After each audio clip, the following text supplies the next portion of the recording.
Con 46 minutos, 7 con 46 minutos ya en Punto Noticias de Radio Pichincha. Saludamos con nuestro primer invitado, ya lo habíamos anunciado, nos acompaña en los estudios el secretario de la Asociación Nacional de Trabajadores de las Empresas de la Energía y el Petróleo, David Almeida. ¿Cómo está, David? Qué gusto tener acá. Buenos días, bienvenido. Usted lo había anunciado hace meses, este tema del Campo Sacha y todo lo que giraba en torno a este polémico, ahora ya un hecho, una adjudicación de la joya de la corona, que de acuerdo a la ministra de Energía no ha sido la joya de la corona, que dice que es una joya oxidada y que gracias a esta adjudicación se va a mejorar la producción, una repartición de por sí bastante inequitativa, 80-12, y solo si es que el precio del petróleo sube a 120 podríamos subir un poquito más en cuanto a lo que recibiría el Estado, una cosa que ha dejado mucho de qué hablar durante el fin de semana, y sumarle a eso el hecho de que cuando se busca la información de esta empresa a la que le adjudicaron aparentemente a dedo, porque no hubo un concurso de por medio,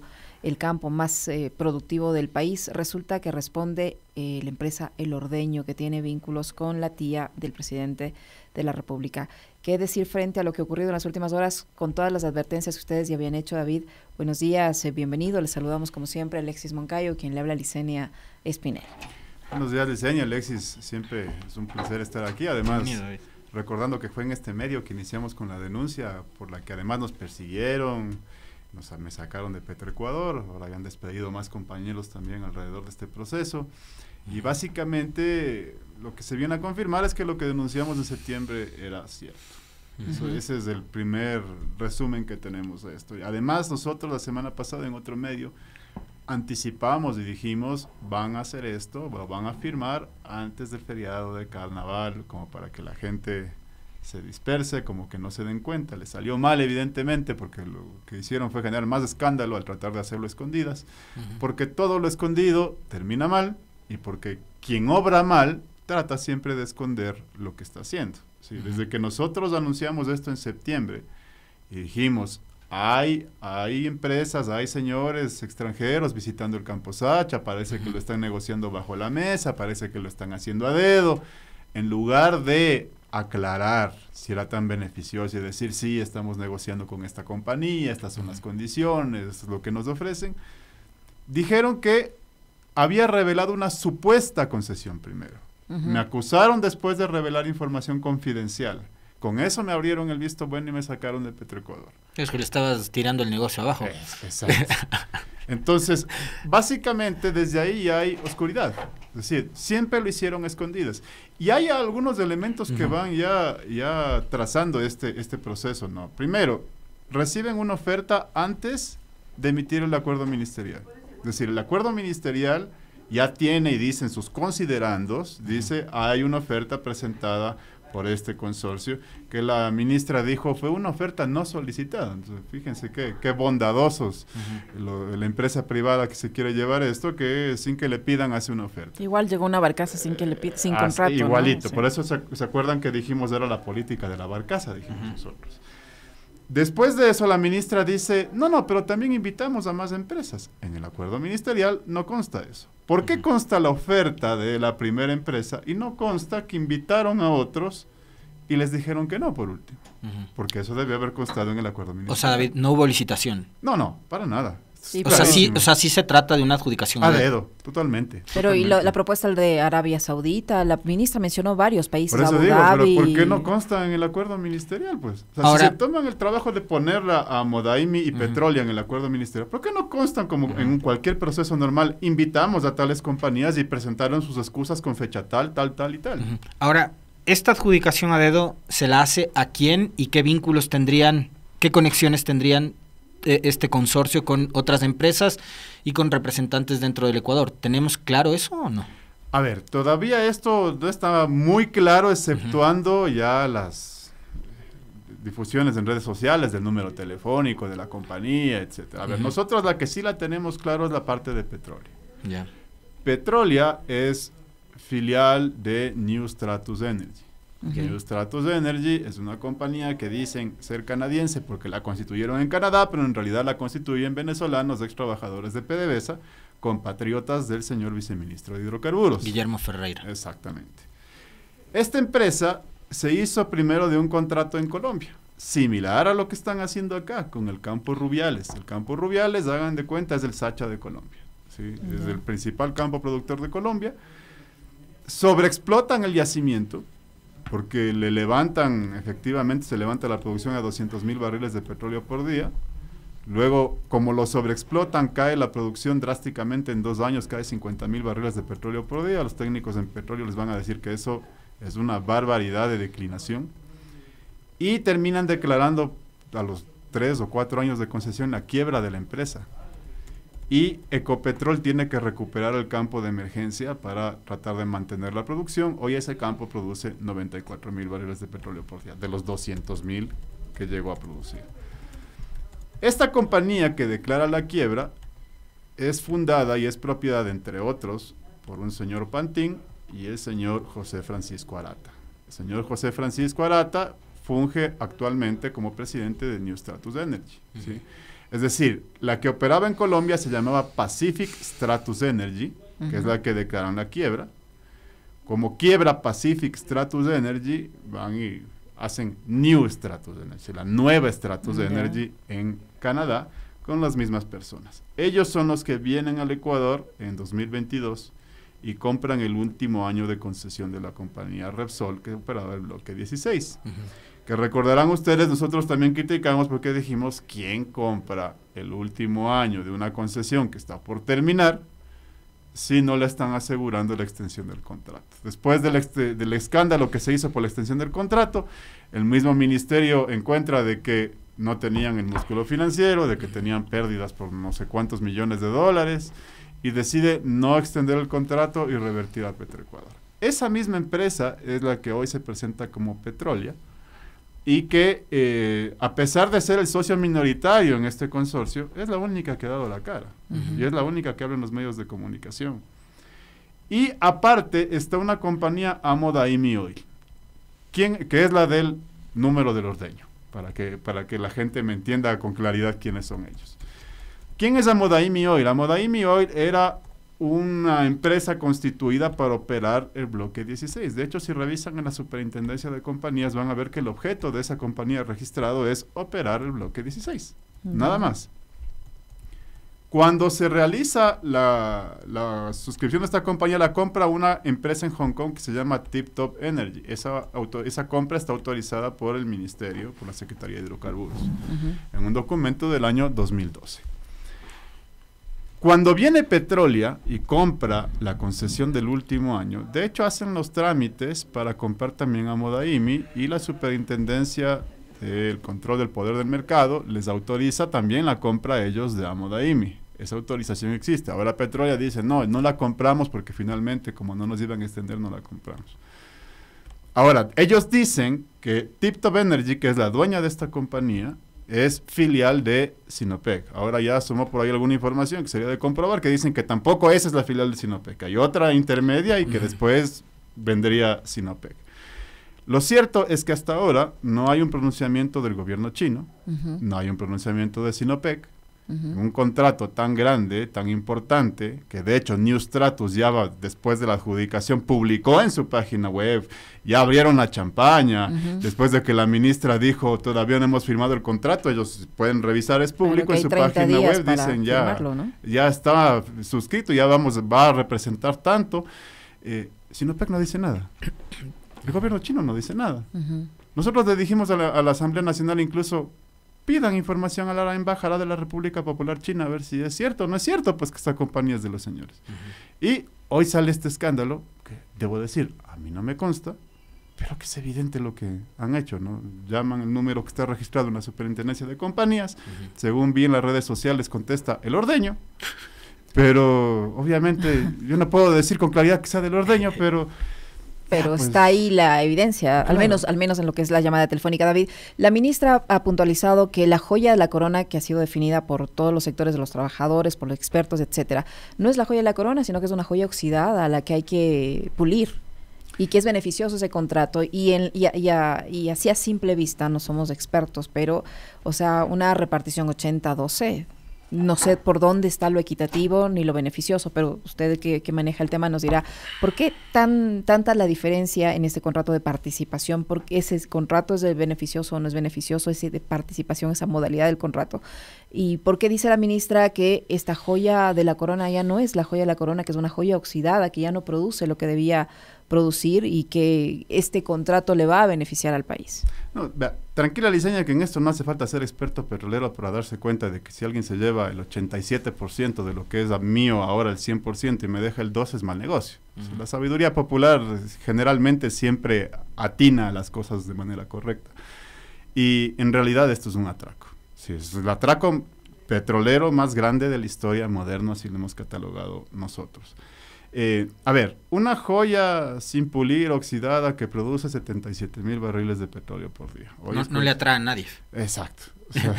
O sea, hoy escuchaba en otro medio de comunicación, mientras venía esta entrevista, venía escuchando a un colega de ustedes que decía, ¿cómo puede producir 77,000 barriles de petróleo un campo que no sirve? ¿Cómo es que...? O una empresa que no sirve, porque acá también lo que se nos ha hecho creer es que lo público es malo, que lo estatal es malo. Entonces, claro, como Petroecuador son unos inútiles, así como en la seguridad, ¿no? Nuestros militares y policías son unos inútiles, necesitamos fuerzas especiales extranjeras. Como nuestros trabajadores petroleros son unos inútiles, hay que traer una empresa extranjera que tiene mejor tecnología, mejores profesionales, etcétera. Así es, efectivamente. Entonces, primero eso, ¿no? Segundo, que es el único campo en el país, si comparamos operación privada, operación pública en general, que ha levantado su producción de esa manera desde el 2021. Producía 60,000 barriles de petróleo, hoy produce 77,000 en promedio cerró el 2024. ¿Qué otro campo petrolero del país ha hecho eso? En manos de empresas privadas, ninguno. Y bajo las condiciones actuales, con todos los problemas presupuestarios y cuestiones que han tenido que sufrir, ¿no? Tercero, en este campo, el Estado ecuatoriano ha invertido un promedio de 140 millones de dólares por año. Por eso levanta la producción, pues si no tuviéramos un campo que como Rubiales, del que dejaron estos mismos señores en Colombia, cayó de 200,000 a 94,000 barriles de petróleo. Y estos años, o sea, desde el gobierno de Moreno hasta acá, ¿sí se ha invertido en este campo? Sí, todos los años se ha invertido en el campo, hay que decirlo con claridad, porque la empresa ha privilegiado, no es porque hay una política de gobierno para invertir, sino porque la empresa escoge y dice, a ver, si tengo recursos donde puedo invertir, ¿dónde los invierto? Los invierto donde me generan más rentabilidad. Entonces la empresa dijo, Sacha. Y es más, después de que se da el cierre del ITT, todas esas inversiones que se estaban haciendo también en el ITT, dicen, voy a redireccionar a Sacha. Porque la idea era tratar de compensar la pérdida de producción del ITT con Sacha. Entonces se empieza a incrementar la producción. Entonces, de hecho les anticipo, me pasó un pajarito que hoy ha de ir la ministra a Sacha a mostrar lo viejas y oxidadas que están las instalaciones, y van a ir justamente a donde están las instalaciones más antiguas, porque obvio, si es un campo que tiene más de 50 años de operación, tiene instalaciones antiguas y tiene instalaciones nuevas. Las instalaciones, por ser viejas, por ser antiguas, no quiere decir que estén obsoletas, solo son antiguas. Y si sirven porque produce 77,000 barriles de petróleo, todavía están. También hay instalaciones nuevas, esas no le van a enseñar a la prensa. Es más, acaban de instalarse centros de control, acaban de instalarse switchgears, acaban de instalarse sistemas contra incendios, con las inversiones que se realizaron del año pasado. Y eso no le van a enseñar a la gente. Lo que van a ir es justamente a donde están las instalaciones más viejitas del campo, que vuelvo y repito, no quiere decir que sean obsoletas, simplemente son antiguas, y van a decir, vean, esto es lo que hay en el campo. Pero en la práctica es un campo que produce la mayor cantidad de petróleo en este país. Entonces, no hay tal joya oxidada, y si fuera tan mal negocio, entonces no habrían el interés de ponerle 1.500 millones de dólares a préstamo, porque lo que va a hacer esta compañía es hacer un préstamo. Vuelvo y repito. Ese bono de 1.500 millones. Si fuera el gobierno chino, ¿ustedes creen que el gobierno chino necesita hacer un préstamo, un banco internacional para poner 1.500 millones de dólares? Nunca. Cuando ellos son los que nos prestan a nosotros. Ellos tienen los bancos. David, ¿reservas para cuánto tiempo tiene el campo Sacha? Y digamos, hagamos una comparación. Bajo el modelo actual, mediante el cual se está operando, ¿cuáles son los beneficios en económico y en porcentajes que obtiene el país? ¿Y cuánto resignaría si es que mudamos a este atraco, como lo ha señalado usted, a los próximos 20 años? A ver, las reservas en barriles son cerca de 340 millones de barriles de reservas 3P que se llaman, que son las probadas, posibles y probables. ¿Okay?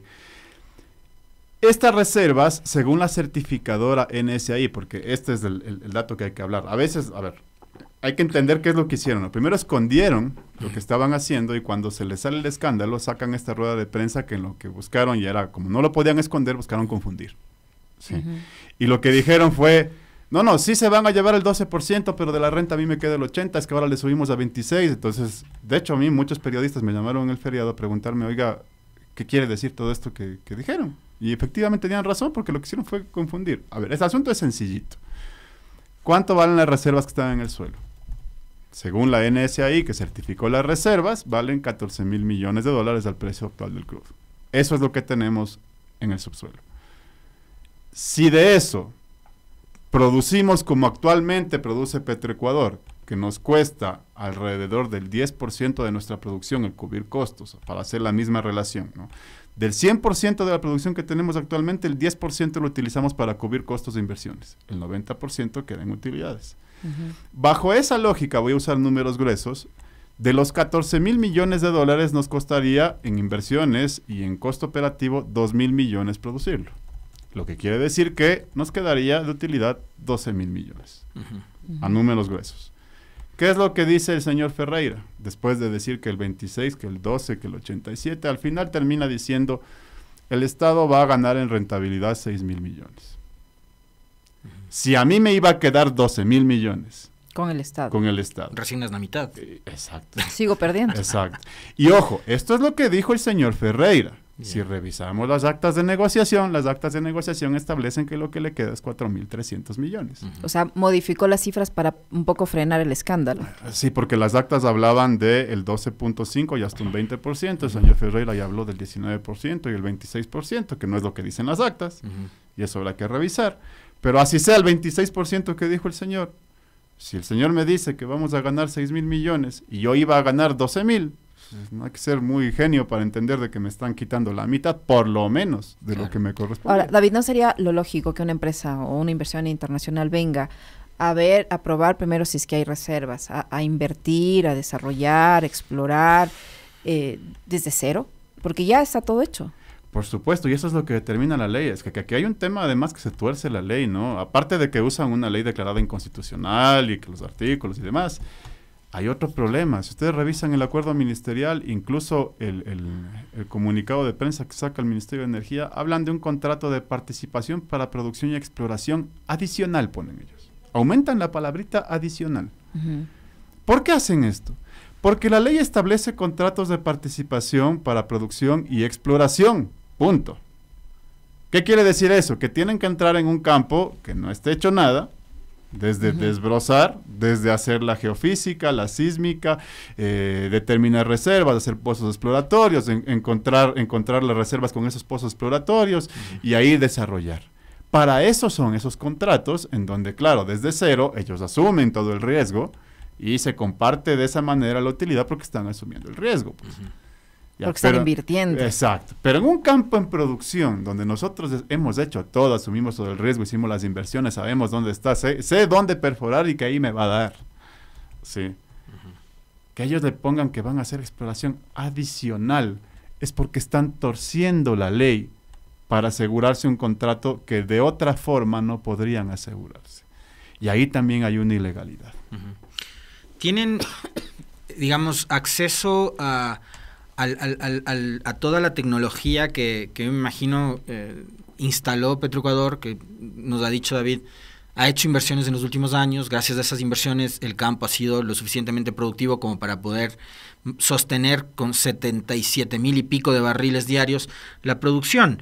Esta empresa que es Dega va a hacerse cargo de todos los fierros, pero adicionalmente de todo el trabajo intelectual que hicieron los técnicos de Petroecuador, o sea, porque ellos no necesitan venir a hacer estudios ni nada, porque todo ya lo hicieron ustedes. Por supuesto, y además, de hecho... Entonces, ¿cuál es el aporte de la empresa? Ninguno. Es que, a ver, pero, o sea, yo lo que sí tengo que decir es que por lo menos han sido sinceros. Ellos sí, el gobierno no. Porque si ustedes revisan su página web, ellos publican que todas las inversiones va a salir del propio flujo de caja de la operación. Eso dicen ellos. Sí, es verdad. ¿Sí? Entonces, ¿qué quiere decir? Que de nuestro propio crudo van a hacer las inversiones. Entonces, ¿cuál es el aporte efectivamente? ¿Cuál es la lógica? ¿Y de dónde sacan que Petroecuador no está en capacidad de operar? No existen estos informes. Hay un informe, supuestamente, según menciona el acuerdo ministerial, hecho por el viceministro de Hidrocarburos. Pregúntenle a Petroecuador si ha hecho un informe que diga, señores, no puedo.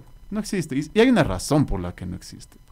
Porque no pueden contradecir los datos históricos, porque la realidad concreta no puede contradecirse con un informe. ¿Cómo justifica un funcionario de Petroecuador que ha levantado la producción durante los últimos años de manera drástica, el único campo que ha hecho eso, y luego decir, es que yo no lo puedo operar? No se puede. Por eso es que nuestros compañeros se negaron a hacer estos informes y los termina haciendo el viceministerio. Y por eso también vino la persecución interna en Petroecuador. Fíjense lo que pasa, voy a hablar del tema de los despidos también, para darles un ejemplo clarito, con el jefe de campo de Sacha. Porque votaron varios de los ex gerentes de campo y al jefe de campo que estaba en funciones. Días antes de que lo voten, ven que la producción de Sacha estaba en 76,000 barriles de petróleo por día. Y dicen, ¿cómo es esto posible si nosotros desde enero quitamos las inversiones? Pues, porque sacaron las torres de perforación, porque sacaron todo. Entonces ellos esperaban que se caiga la producción y poder decir, fíjense, ¿no? Como en 2 meses ha caído la producción. Hicieron a propósito para reducir la producción de ese Esa es nuestra conjetura lógica, ¿no? Pero ven que se mantiene en 76,000, entonces, como uno piensa según actúa, lo primero que pensaron fue, lo que están haciendo es mintiendo con la producción. Y les mandan a los organismos de control a verificar la producción. 4 días se pasaron en el campo y encuentran que la producción era real. Que el esfuerzo de nuestros compañeros había hecho que, a pesar de no tener inversiones inmediatas, se mantenga la producción. Lo felicitan en el campo, al jefe de campo, por haber hecho lo que estaba haciendo. Y a los 2 o 3 días lo votan por hacer bien su trabajo.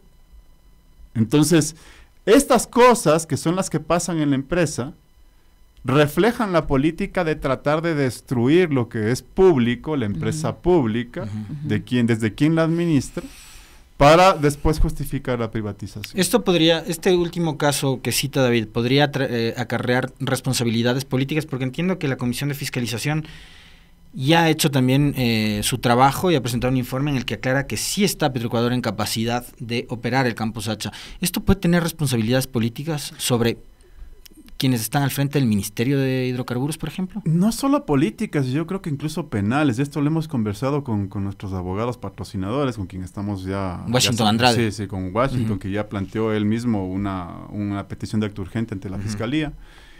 Washington nos ha hablado de la posible concurrencia de corrupción en el sector privado, de peculado y de otros posibles delitos que podrían investigarse. Entonces, esto va a tener responsabilidades incluso a quienes han suscrito estos informes, ¿no? Porque llama la atención. Ustedes se acordarán también cuando preguntaban por qué salió el ministro de Finanzas y todo el mundo elucubraba y decían que asuntos personales y tal. Coincidencialmente sale antes de estos temas donde tenían que hacer ese famoso informe fiscal y justificar lo que estaban haciendo, ¿no? Y después de esos allanamientos tan curiosos. Exacto. Entonces, lamentablemente, por la poca transparencia del gobierno, estos asuntos se le han ido cayendo y finalmente lo que decíamos nosotros, ¿no? Si esto fuera tan buen negocio, en medio de una campaña electoral, no lo hubieran hecho escondidas, pues lo hubieran anunciado con bombos y David, no David, además. A propósito del tema de la campaña electoral, y ya que mencionó David el caso de los despidos de los trabajadores, hace pocos minutos la candidata presidencial Luisa González, en entrevista con una radio de Quevedo, en la provincia de Los Ríos, ha dado una declaración en la que habla del contrato y de la situación de los trabajadores. Yo quiero que lo escuchemos y que esta declaración de Luisa González también genere una reacción de nuestro invitado hoy. Y me abrazo a aquellos funcionarios, buenos funcionarios de Petroecuador que fueron despedidos porque se negaron a cometer esta barbaridad jurídica y esta traición a la patria. Lo primero que haremos cuando empecemos a gobernar será devolverles sus puestos de trabajo a esos buenos funcionarios que se negaron a traicionar la patria firmando los procesos para adjudicar el campo Sacha a la familia Noboa, posiblemente, porque hay ahí el mismo número de teléfono entre las empresas de la familia Noboa como el Ordeño y las empresas que están a cargo de la adjudicación del campo Sacha. La situación de los trabajadores se podría resolver si es que, digamos, Luisa González gana la elección, dice ella. ¿Es muy fácil eso, digamos, como fueron despedidos, del que el Estado los vuelva a contratar? No, lamentablemente no es tan sencillo, porque cuando despides funcionarios hay indemnizaciones, cuando reintegras funcionarios tienes que, por ejemplo, pagar aportes al IES que no han sido pagados, y ya en ocasiones anteriores ha pasado que los gerentes mismos no se atreven a hacer eso porque podrían tener responsabilidades después. O sea, si tienen que pagar, por ejemplo, al Instituto de Seguridad Social por los sueldos no percibidos, si tienen que pagar los sueldos que no han percibido, etcétera, lo que generalmente solicitan son sentencias. Entonces, es decir, que un juez ordene esto. ¿Sí? En la práctica no funciona así, más bien lo que estamos planteando es precisamente con el equipo jurídico ver el camino legal para que vuelvan, porque evidentemente son despidos arbitrarios, son despidos que ocurrieron además por su posición, incluso sospechamos que tiene que ver con su filiación sindical, es decir, por estar afiliados a nuestra organización y no a la organización que le lame las botas al gobierno. Y a raíz de eso es que vamos a plantear una estrategia jurídica para que puedan volver. Lo que planteaba Licenia, ¿por qué le endosan la responsabilidad de la firma del contrato a Ferreira? Que además, de paso, entiendo, es de nacionalidad venezolana, pariente político de algún alto funcionario del gobierno. Sí, por eso decía que la empresa es de compatriotas del señor viceministro, sí, que es lo primero que nosotros hemos visto. Ahí la ministra dice que es un comité que crearon para el tema, que le ha delegado al viceministro. Digo, si todo está transparente, ¿por qué no firma ella? Efectivamente, pero ahí parece que incluso los asesores de la ministra no le están jugando bien, porque la ley establece que el delegante no pierde responsabilidad por los actos del delegado. Sí, es decir, cuando haya un proceso judicial, si es que comete una ilegalidad el delegado, en este caso el señor viceministro de Hidrocarburos, también es responsabilidad de la ministra. Por eso digo que parece que no les asesoran bien, porque el hecho de delegar no libra de responsabilidad. David, entonces, otro de los argumentos de la ministra dice que en 20 años la empresa privada tendrá que pagar al Estado el IVA al 15%, el ISD al 5%, impuesto a la renta al 25%, la tarifa del oleoducto de participación a las comunidades, trabajadores 15%, el impuesto a la renta que los trabajadores también tendrán que pagar el IVA, que los trabajadores tendrán que pagar cuando ellos hagan compras, etcétera, etcétera. Y que eso sería beneficioso porque eso aumentarían los ingresos para el Estado, que el Estado no tiene para invertir 1.700 millones aproximadamente en 20 años, que sí lo haría este consorcio. ¿Qué hay de cierto? Petroecuador al momento no paga nada de esto que dice la ministra. No, pues es que lo que llegaron es a tratar de sumar todos los chochos que les quedan por ahí para ver cómo juntaban los 6.000 millones que finalmente dicen que va a ser la rentabilidad y que no les llegan a los 12.000 que tiene el Estado con su propia operación, ¿no? O sea, es que ya es hasta patético lo que están haciendo, ¿no? Sí, al trabajador que yo le pague un sueldo, entonces él va a comprar y va a gastar y va a pagar IVA, y como paga IVA, entonces eso también hay que sumarle. Sí, los trabajadores que trabajan hoy en Petroecuador hacen lo mismo y eso no le estamos sumando porque no es por ahí la suma, ¿sí? El tema es que aquí, por eso les ponía esto clarito, cuánta plata tenemos en el subsuelo, cuánto nos va a costar recuperarlo, cuál es mi margen de utilidad, cuánto me van a dejar ellos, y se aclara el asunto. Es así de sencillo. Ellos pueden tratar de embellecer la situación de cualquier manera, tratando de confundirle a la gente, pero ya explicado de esta forma, los números son sencillos. ¿Hay posibilidad de que esto, ayer había ese rumor en redes sociales de que esto finalmente no se dé, que la adjudicación quede en papel, que no se concrete la firma del contrato después de esta adjudicación? ¿Hay esa posibilidad? ¿Hay algún recurso que se pueda acudir para impedir que esté calificado por ustedes y otros sectores como atraco se concrete? Bueno, nosotros seguimos esperando que la Corte Constitucional haga el favor de revisar la demanda que le presentamos el 6 de febrero, que esperemos que ahora vea que ya es un asunto de interés nacional y como trataron otros casos hace poco tiempo, le den prioridad y lo traten, porque nosotros solicitamos ahí en una acción de incumplimiento una medida cautelar para suspender los efectos del acuerdo ministerial que ordena este proceso. Precisamente fundamentados en que están usando una ley que fue declarada inconstitucional, que hay una sentencia. Nos llama la atención que ni siquiera el auto de admisión le han dado, ¿sí? Ni siquiera hay la revisión de la demanda y esperamos que la Corte haga su trabajo en ese sentido, pero más allá de eso, a ver, yo les decía hace un momento lo del tema electoral porque a mí sí me llama la atención. Que un asunto que puede generar, y de hecho ha generado un escándalo de esta magnitud, se haga en medio del proceso electoral. Es decir, es un gobierno que podría estar de salida. Exacto.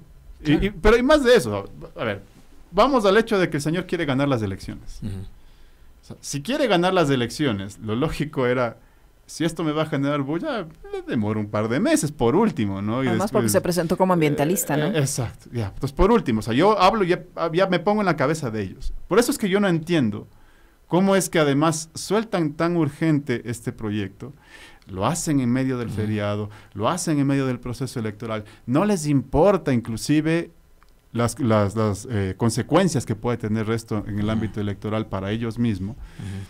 Y ahí la conclusión está en que la única posible razón para esto es que quieren dejar asegurado el contrato antes de que pase cualquier cosa en las elecciones. Pero la ministra dijo ayer que quieren esos 1.500 millones para enfrentar el tema de las lluvias. Gasto social. Para gasto social. Para seguir repartiendo supuestamente la ayuda entre comillas social. Pero lo mismo dijeron de la recaudación del IVA. Eso iba, justamente iba a hablar de eso. Sí, del tema del 15% del IVA, ¿no? Que hasta ahora estamos esperando que lo inviertan en seguridad. Claro, queremos ver, no sé, pues todas las drones, ¿no? Dando seguridad al país. O al menos chalecos de buena calidad, ¿no? Hace segundos, fíjate David, Liceña y amigos, esto es increíble, me he quedado loco. Fernando Santos Alvite, ex ministro del gobierno de Guillermo Lasso, ha dado declaraciones a Teleamazonas y creo que vale la pena también compartir y que David nos dé su opinión, porque Fernando Santos Alvite dice, la concesión del campo Sacha tiene que hacerse a través de un proceso de licitación, es decir, el hombre está en contra. Y dice, no se le puede dar el 80% de la producción que es de Petroecuador al consorcio Sinopetrol, y dice algo más que quiero que lo escuchemos. Este campo Sacha en el año 2019 ya salió a licitación en el gobierno del presidente Moreno. Se contrató a una compañía internacional que se llama Arthur de Little, la más grande del mundo, a que califique las ofertas. Analizó 20 propuestas, creo que hubo, y adjudicó el contrato a una compañía americana, se llama Baker Hughes, que es la compañía de servicios petroleros de Estados Unidos más grande del mundo. A ella se le adjudicó el campo Sacha. El presidente Moreno congeló la licitación por problemas políticos, sabía que iba a venir críticas. Vino el presidente Lasso, no fue prioridad, pero está adjudicada la compañía americana Baker Hughes este campo. No se ha cerrado la licitación. ¿Qué se está haciendo? La compañía Sinopec participó en este concurso que ganó Baker Hughes, pero la consultora Arthur de Little le descalificó por problemas financieros. Sinopec es una compañía muy grande, ¿verdad? Pero en ese tiempo, en el 2019, sus activos que consistían en crudo, el precio del crudo cayó, entonces Sinopec, la compañía china, fue descalificada.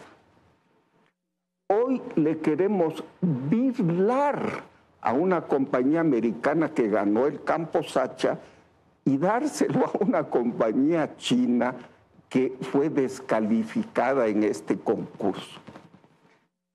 El presidente actual de los Estados Unidos es el señor Donald Trump, que quiere reivindicar el honor de los Estados Unidos. ¿Qué va a decir? Un país que se dice amigo como el Ecuador le birla una licitación bien ganada a una compañía americana por un campo petrolero importante y le da este campo a una compañía china que fue descalificada en la licitación. Eso es una discriminación contra una compañía americana y puedes hacernos sujetos a sanciones, la famosa sanción que más le gusta, el 20%. Tenemos un problema adicional, una bronca geopolítica.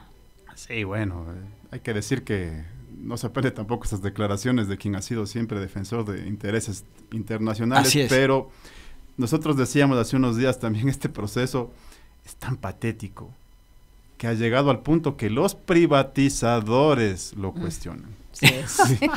O sea, increíble. A ese nivel, ¿no? Claro. A ese nivel, o sea, Claro. gente como el señor exministro, que toda la vida demostró ser un defensor de Así intereses es. transnacionales, que lo sigue siendo, ¿no? Por Está supuesto. defendiendo en este momento empresas norteamericanas. Así es. Pero que se oponen a este proceso de concesión. Y otros técnicos Por también que han algo será, mostrado pues, su ¿no? línea, ¿no? Exacto. Entonces, el tema es que esto ya sobrepasa los niveles de la oscuridad, de lo trucho, como dice nuestro pueblo. Ujú.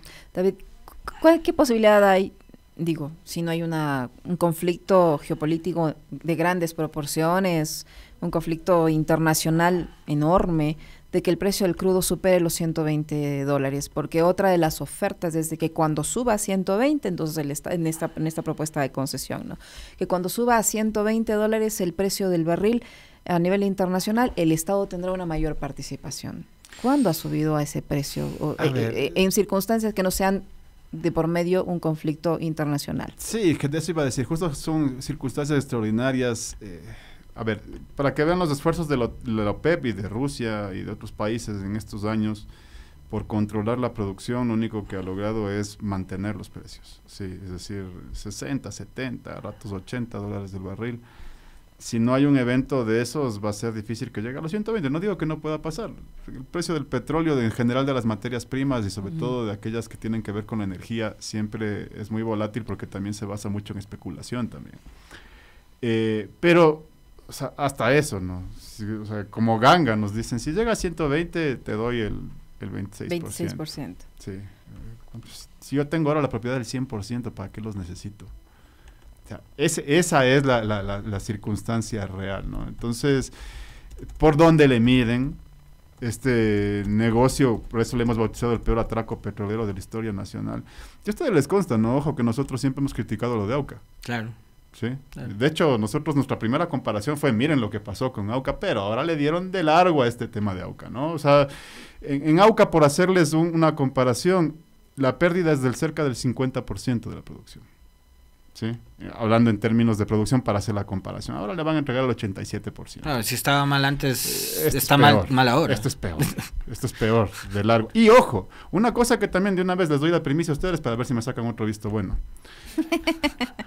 Además, David viene acá solo a generarse problemas. Luego yo me quedo con un cargo de conciencia y no duermo. Además, les cuento que los contratos de Auca y Shushufindi están negociando su extensión en este mismo gobierno, a través de la Gerencia de Transformación Empresarial, de la que ahora a la exgerente le nombraron la subgerente de Transformación Empresarial. Esa unidad de Petroecuador está a cargo de negociar la extensión de esos contratos de Auca y Shushufindi. Coincidimos en que son contratos malos para el Estado, coincidimos con la ministra en eso, pero pues, ¿para qué los quieren extender? Cuando lo que deberían hacer es terminarlos. ¿Sí? Entonces, pero ahí viene también el juego del doble discurso, ¿no? Y nosotros hay que ser claros, nosotros estamos en contra de toda forma de privatización que perjudique a la empresa pública y a nuestro pueblo, venga de quien venga. Eso hay que dejar absolutamente claro, porque después nos van a decir, no, ¿por qué no han criticado? No, señores, nosotros hemos ido en contra de Auca, en contra de Shushufindi, en contra de Sacha. Lo de Sacha lo advertimos y hoy decimos lo de Sacha es peor que todo lo que hicieron antes. Sea cualquier gobierno el que esté al frente. Exactamente. Muchísimas gracias, David. Muy amable por haber aceptado la invitación. Con mucho gusto. Muy gentil, David. David Almeida, que ha estado con nosotros, secretario del ANTEP, 8:25.